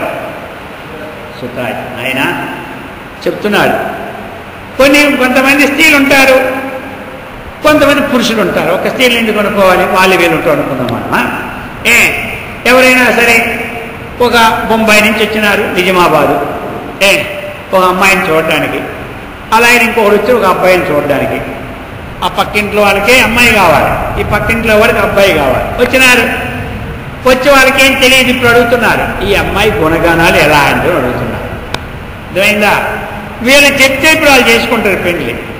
ఇప్పుడు వీళ్ళు బాగున్నదని చెప్పాలా, బాగలేదని చెప్పాలా? మన వాళ్ళు అంటారు, నువ్వు అబద్ధాలాడైనా ఒక పెళ్లి చేయవలసింది. అర్థమైందా నాయనా? కొంతమంది 1000 అబద్ధాలు ఆడైనా ఓ పెళ్లి చేయవలసింది అంటారు. ఇంక మరీ 1000 దిగులే కూడా, అది మరీ ఘోరమా? 100 మన పర్వాలే. సరే, మొత్తం మీద కావాల్సిన నీతి చెబుతున్నాడు ఇప్పుడు. నాయనా అలాంటి సమయం అబద్ధం ఆడవచ్చు అని చెబుతున్నాడు. ఎవరు నువ్వు ఎవరికో సాక్షి చెప్తున్నప్పుడు వాడి ప్రాణం పోతుంది అనుకో, అలాంటప్పుడు అబద్ధం ఆడవచ్చు అన్నాడు. ఎవరు? ఒక అబద్ధం ఆడితే నీ ధనం సర్వస్వం పోతుంది అనుకో, అప్పుడు చెప్పొచ్చు అన్నాడు. ఎవరు? కానీ ఒప్పుకున్నాడా? ఆయన ఒప్పుకోలే. ఆయన మాత్రం ఒప్పుకోలే. ఆయన అన్నాడు, నిరయంబైన నిబద్ధమైన ధరణి నిర్మూలనం వైన ఓ హరుడైన హరి అయిన నీరజ భవుండభ్యాగతుండైన నౌ తిరుగన్నేరదునాదు జిక్వ ధీవర్య వేటికిన్ అన్నాడు. చూశారా సమస్య? నాకు నరకమే రాని. వచ్చిన వాడు హరి అంటున్నావా? హరి గాని, హరుడు గాని, నీరజభవుండు బ్రహ్మదేవుడు గాని ఎవరైనా సరే నాకు నరకమే గాని నా నోరు తిరగదంటారు. చూశారు? ఇప్పుడు ఏమంటారు? ఈ ప్రకారంగా ఆ సత్యశీలత అన్నటువంటిది చక్కగా మనం చూసుకోవాలి. ఇంకా సత్యం కోసం చాలా ఉంది, చెప్పుకుందాం. ఈ 3 సంగ్రహంగా చెప్పి విడిచిపెట్టేస్తా. ఇప్పుడు ఎలాగా? యమములో మనం అహింస, సత్యం, అస్థేయం. స్థేయం అంటే దొంగలించడం, అస్థేయం అంటే దొంగలించుకుంటా ఉండాలి. ఇతర సొమ్ముని అపహరించకూడదు. కొంతమంది ఎక్కడా వస్తువు లేకపోతే అది ఒక అపహరణమే. బజార్లో సామాన్లు అమ్ముతారు, ఎవరి దగ్గర సామాన్ లేదనుకోండి 10 రూపాయలు వస్తూ 150 అంటాడు. అప్పటికప్పుడే అదో దొంగతనం అన్నా. మళ్ళీ ఆమన్నాడు మళ్ళీ 10 రూపాయలు అంటాడు. ఆ ఒక్కరోజు 150. ఇలా అడుగుతాను. అది కూడా స్థేయించిందే. అలాగనే బ్రహ్మచర్యం. ఏ ఆశ్రముడు ఉన్నవారు ఆ ఆశ్రమాన్ని చక్కగా పరిపాలించిన బ్రహ్మచర్యాన్ని అభ్యసించాలి. అలాగనే అపరిగ్రహం. మనం పరిగ్రహం అంటూ ఇతరుల సొత్తుని ఎప్పుడు మనం తీసుకోవాలి. ఏదో విధంగా దొంగతనంగా కాకుండా ఏదో ఒక విధంగా తీసుకోవాలని పరిగ్రహ బుద్ధి మనకి ఉండకూడదు. చూడండి, గృహస్థాశ్రమంలో కూడా ఎవరికైనా పెళ్లిళ్ళు అయితే ఏం చేస్తారు? పెళ్లిళ్ళ దగ్గర డబ్బులు చదివిస్తారు, వస్తువులు ఇస్తారు. వాడి వస్తువు ఎప్పుడు ఇవ్వాలని చూస్తూనే ఉంటారు. మరలా వాళ్ళ ఇంట్లో పెళ్ళైనప్పుడు ఈ వస్తువులు ఇస్తారు. ఎవరా? ఒక ఇంట్లో పెళ్ళైనప్పుడు 1000 రూపాయలు చదివించారండి పక్కవాడు. మళ్ళీ వీడేం చేస్తాడు? వాళ్ళ పిల్లల్ని చదివిస్తా లేదా?